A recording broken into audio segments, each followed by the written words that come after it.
What's the meaning of blinding?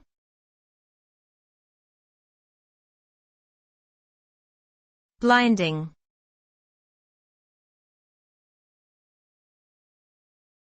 Blinding.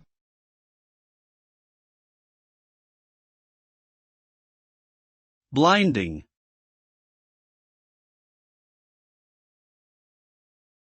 Blinding.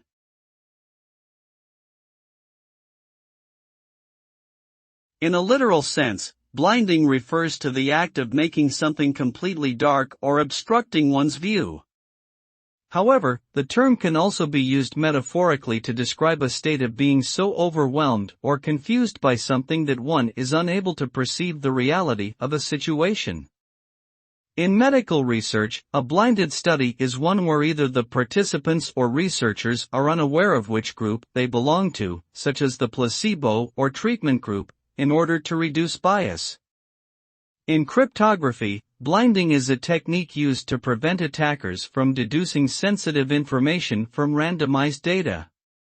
Overall, blinding suggests a loss of clarity, vision, or understanding.